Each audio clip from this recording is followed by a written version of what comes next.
Bapak, Ibu, saudara-saudari sekalian yang terkasih dan dikasihi Tuhan, selamat malam. Menurut Anda, mendengarkan kisah sengsara dengan dinyanyikan membuat capek atau tidak? Ayo yang jujur. Hah? Iya, capek lah. Kalau Anda bilang capek, saya akan menjawab gitu aja capek. Coba bayangkan, tidak ada derita yang melebihi derita Yesus. Tidak ada nabi atau orang kudus manapun yang pernah menderita lebih parah daripada Yesus. Dalam sejarah manusia, derita Yesus adalah yang paling ngeri, paling keji, dan paling tidak manusiawi. Dari mana kita bisa berkesimpulan seperti itu? Saya ingin menunjukkan kepada Anda 3 hal penting. Yang pertama, derita fisik. Semalam-malaman Yesus berdoa sampai berkeringat darah di Taman Getsemani. Tengah malam dia ditangkap dan diseret ke rumah Pontius Pilatus. Menjelang pagi masa mengaraknya dan dengan para prajurit ke rumah Imam Agung. Pagi tiba dia diseret kembali ke Pilatus untuk dijatuhi hukuman mati. Dia didera dan disiksa secara keji. Tubuhnya yang sudah lemah segera diremukkan dengan memikul salibnya sendiri. Darahnya berceceran di sepanjang jalan menuju Kalvari. Seturut anatomi tubuh, saat pembuluh darah itu pecah, berarti seseorang akan lumpuh. Tetapi Yesus tetap memikul salib. Kondisi tubuhnya yang terluka parah tak membuatnya menyerah. Meski sudah jatuh sebanyak 3 kali, ia bangkit lagi. Demi manusia yang berdosa, Yesus rela menderita fisik yang sungguh luar biasa. Demi cintanya kepada kita yang berdosa ini, ia ikhlas menanggung derita yang amat pahit dan sungguh-sungguh tak terkira. Melihat derita fisik Yesus ini, beranikah kita sekarang berkata bahwa deritaku ini adalah derita yang paling berat? Mengatakan deritaku adalah paling berat di seluruh dunia. Atau bisakah kita mengeluh, marah dan meninggalkan Allah atas derita yang kita alami? Hari ini Yesus memberi cara mengatasi derita fisik, yakni dengan terus berjalan karena hatinya dibalut dalam cinta. Apapun alasan derita itu ada, hari ini kita diajak untuk berpartisipasi pada penderitaan Yesus. Yang kedua, derita psikis. Yesus, guru dan Tuhan kita, telah dimusuhi, diludahi, dan dihukum mati. Ia dicemooh, dihina, dan dicurangi. Namanya yang luhur sebagai putra Allah dibusukkan, dinista, dan dibuli. Nyawanya dijual 30 keping uang perak oleh muridnya sendiri. Yesus mati secara memilukan hati. Dia disamakan sebagai penjahat dan diperlakukan secara keji. Menurut ilmu psikologi, orang yang diperlakukan seperti ini akan gila atau paling kurang depresi.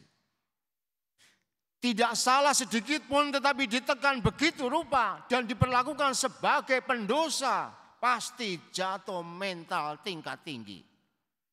Namun ia tetap tabah menghadapi. Ia berjuang tak kenal lelah sama sekali. Hatinya tidak pernah diracuni oleh balas dendam atau benci.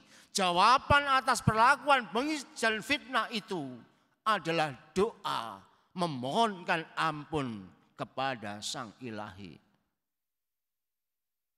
Dengan tindakan Yesus yang seperti ini, masihkah kita menolak untuk mengasihi orang yang membenci kita dan tidak mau mendoakan mereka yang menyakiti kita? Padahal setiap Jumat, yaitu Jumat Agung, kita diajak untuk melihat kerahiman ilahi. Dan saat itulah Yesus meminta kita semua untuk mendoakan orang-orang yang berdosa. Maka di sini kita diajar oleh Tuhan bahwa tanpa mencinta dan mengampuni serta berani mendoakan mereka yang bersalah, kita sebenarnya termasuk rombongan pembunuh Yesus di Gunung Kalvari.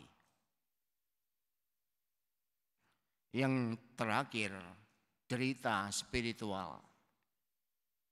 Yesus menjadi manusia karena diutus oleh Bapa. Pertama-tama ia adalah utusan.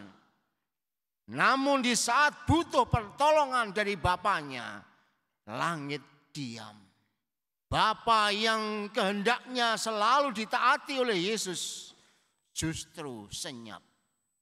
Maka ia berteriak dengan nyaring, Eloi, Eloi, lama sabachthani, Allahku, Allahku, mengapa engkau meninggalkan aku? Meski teriaknya sampai gunung-gunung bergoncang, gempa bumi melanda, tirai bait Allah terbelah dua, Bapa tidak menjawab apa-apa. Ia telah ditinggalkan oleh para muridnya lari, dan kini ia ditinggalkan oleh surga. Ia dibiarkan menderita begitu hebat sendirian, tanpa pembela dan tanpa dibela. Dalam teori spiritual, inilah kekosongan spiritual yang sangat melelahkan. Inilah yang dinamakan malam gelap rohani. Namun Yesus tetap menyerahkan hidup dan misinya kepada Allah Bapa. Ia tidak berontak dan lari dari derita dan salib. Meskipun itu bisa dilakukannya, ia tetap taat kepada Bapa sampai merenggang nyawa.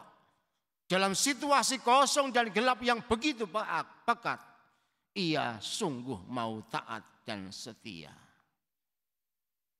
Dengan perjuangan Yesus yang seperti ini, beranikah kita kembali ditanyakan untuk meninggalkan Allah yang mencintai kita apabila doa kita belum didengar oleh Bapa? Dalam keadaan kosong dan gersang, masihkah kita mau taat sampai mati seperti Yesus ini? Dalam persoalan yang tidak bisa dijawab, kita diminta untuk menyerahkan kata akhir kepada Allah dan terus berharap hanya kepadanya, sebagaimana yang Yesus lakukan ketika ia mengalami kekosongan spiritual. Yesus, Guru dan Tuhan kita, telah menderita sedemikian hebat untuk membebaskan kita dari dosa. Ia ambil bagian dalam penderitaan kita. Ia berjuang dengan godaan-godaan kita. Ia berdoa di puncak salib dari lubuk kesedihan-kesedihan hati kita. Kalau demikian adanya, berarti hanya dalam Yesus dan bersama dengan Yesus kita akan dipastikan selamat dan bahagia. Lepas dari Yesus, kita akan mati dan celaka. Maka mari kita belajar memanggul salib seperti Dia dan berani setia mengikutinya. Meskipun barangkali apa yang di depan kita tidak seturut dengan harapan kita. Supaya dengan demikian pula kita menjadi orang-orang yang layak dipanggil sebagai anak-anak Allah. Sampai kemudian berani setia sampai waktu ajal kita sungguh telah tiba.